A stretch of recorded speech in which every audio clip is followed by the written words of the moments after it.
What's up mga meng? So for today's video ngayon magluluto kami ng sotanghon gisado. Tara at samahan nyo kami magluto.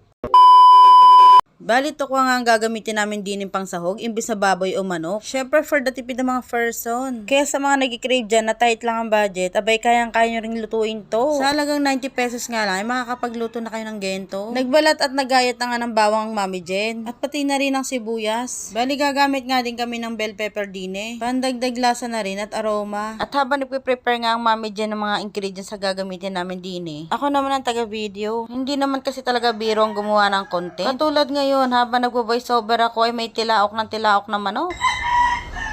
Abay, gusto din yata maki-voice over. Ay siya, wag nyo na lang pansinin. Isipin nyo na lang background music ko yan. Baka kasi pag hinintay ko pang mawala ang tilaok ng manok, ay baka abutin ako ng siyam-siyam din sa aking pag-e-edit at pag-voice over. Bali, binabad nga namin tong sotanghon sa mainit na tubig ng mga 2 to 3 minutes. At habang nakababad nga tong sotanghon, ay nagprito naman kami ng tokwa o tofu. Nung mag-golden brown na nga, ay hinango na nga namin. And syempre, tinik-tik-tik-tik muna ng matanggal ang mantika. At tinanggalan na nga rin namin ng tubig tong sotanghon at baka masobran sa pagbabad. At baka kasi lumabsak pa. Nagpainit na nga ulit kami ng kawali at naglagay ng mantika. At this time ay magigisa naman kami. Ginisa na nga ng Mami Jen ang bawang at sibuyas. At hinintay nga lang namin mag golden brown. At nung mag golden brown na nga tong bawang at sibuyas, ay ginisa na rin namin tong mga gulay. Hinalo-halo nga muna namin ito at hindi kami naglagay ng tubig. Saka namin nilagyan ng 1/2 cup ng toyo or soy sauce. At naglagay nga rin ng oyster sauce ang Mami Jen. At syempre, halo-haluin lang mabuti nang mag-mix lahat ng nilagay na pampalasa.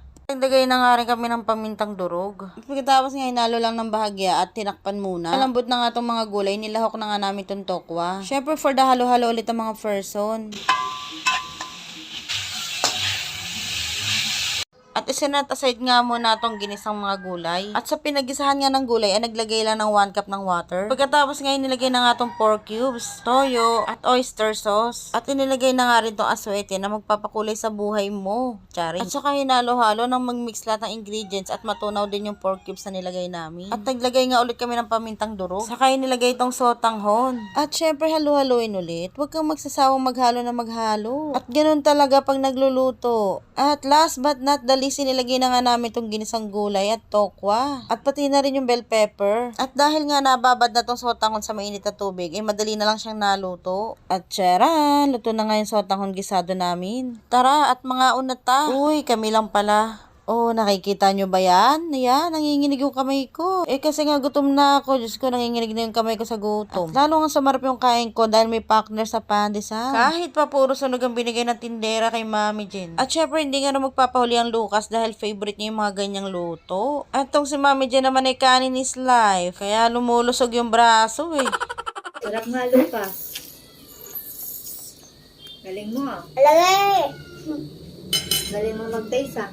Siyempre, kakain na rin ang dadapots nyo. Alang naman sila lang ang kumain. Ako nga tong nginig na sa gutom. Napakadali nga lang lutuin at napakasarap. At kayang-kaya pa ng mga bulsa natin. Yun lang naman. Salamat sa panonood. Please like and share and paka-follow na rin for more videos.